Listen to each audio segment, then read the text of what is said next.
Olá, meu nome é Sara, sou aluna de nutrição da Unirio. Essa é a nossa segunda videoaula. Na primeira, nós falamos um pouco sobre os nutrientes nos alimentos e começamos a falar um pouco sobre os carboidratos. Agora nós vamos continuar nesse assunto e estudar um pouco sobre a estrutura dos carboidratos e a sua interação com a água. Primeiro, vamos relembrar algumas coisas. Os carboidratos são um grupo de nutrientes que tem como função fornecer energia para o nosso corpo. Eles são obtidos através da alimentação em produtos como pães, bolos, batata, mandioca, entre outros.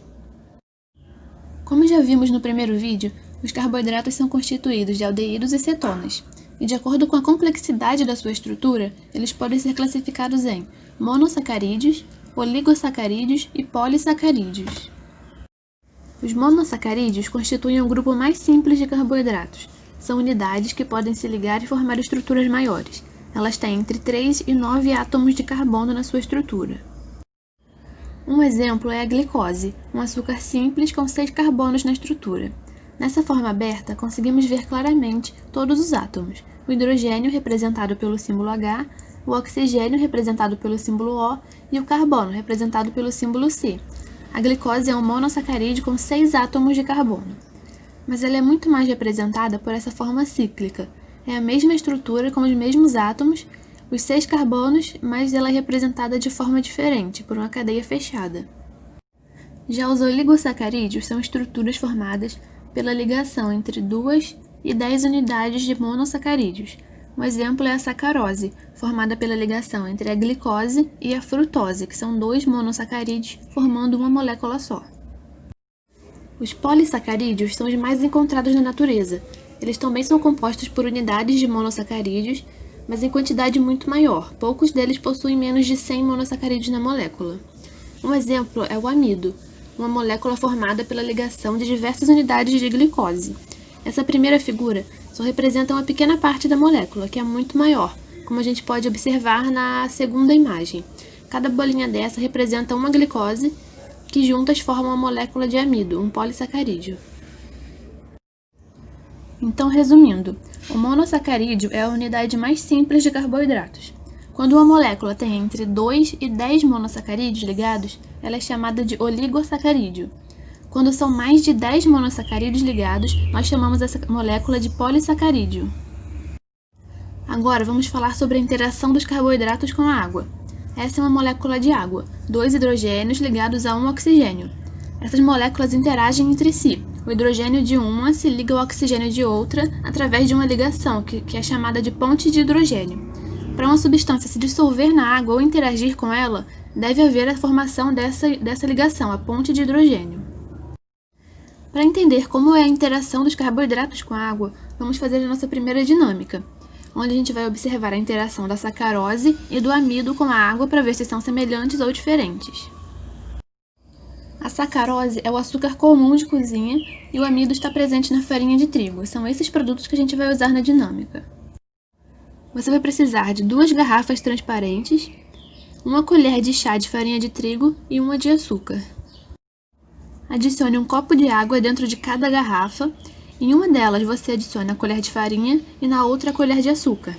Depois sacode um pouco a garrafa para misturar e observe como elas ficaram.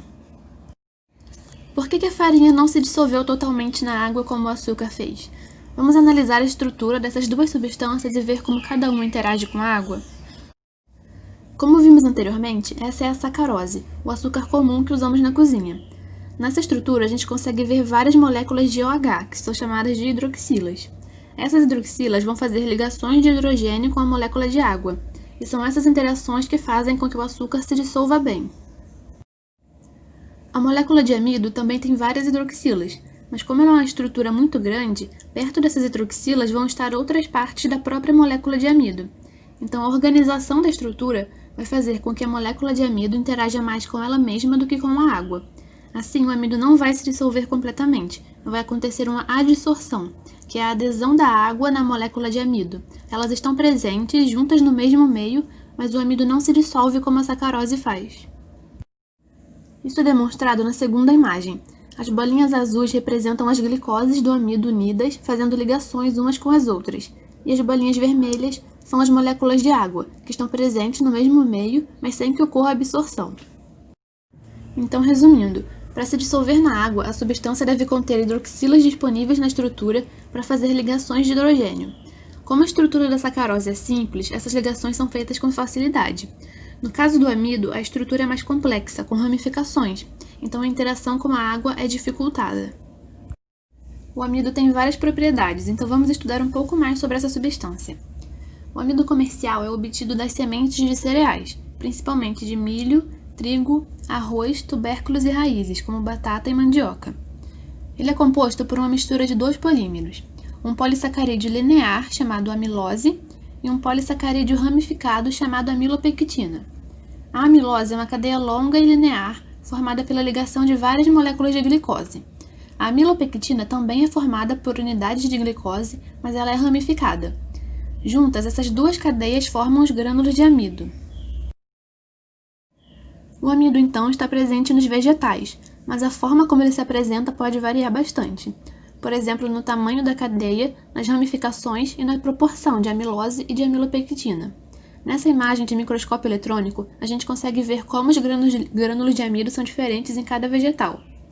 Na nossa próxima dinâmica, a gente vai observar se tem diferença na interação da água com os tipos de amido diferentes. Vamos usar o do trigo e o de milho.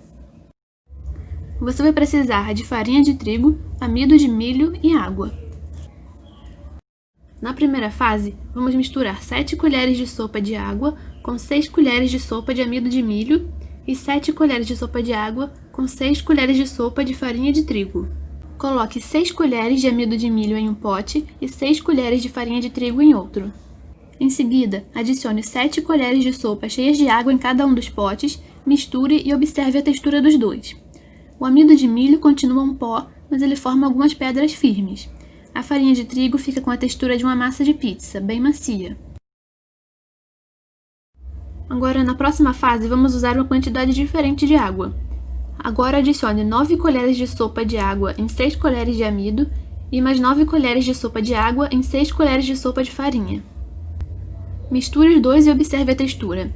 O amido se torna uma massa bem dura e grudenta. A farinha de trigo vira uma massa bem mole e úmida. Na terceira fase, vamos usar mais água ainda. Agora adicione 14 colheres de sopa de água em 6 colheres de amido de milho e 14 colheres de sopa de água em 6 colheres de farinha de trigo. O amido fica com a textura de um líquido bem encorpado e a farinha forma várias bolotas, ela não se dissolve de forma homogênea. Essas diferenças na textura da farinha e do amido de milho acontecem porque o amido é diferente de um produto para o outro. Como já visto, o amido está presente nos vegetais, mas a forma com que ele se apresenta varia muito, no tamanho da cadeia, nas ramificações, na proporção de amilose e de amilopectina, por isso o comportamento da farinha de trigo é diferente do amido de milho. Além disso, os dois produtos que usamos têm composição diferente. Se você olhar o rótulo dos dois, vai perceber diferença nos nutrientes. O amido de milho é composto 100% de carboidratos, sem proteína, gordura ou qualquer outro nutriente. Já a farinha de trigo, além do carboidrato, tem uma quantidade de fibras e de proteínas, que também influenciam no comportamento da farinha com a água. Nós vamos estudar um pouco mais sobre proteínas em aulas futuras. Espero que tenham entendido a interação dos carboidratos com a água e as características do amido que foram apresentadas. No próximo vídeo, vamos estudar sobre a interação do calor com o amido. Até a próxima!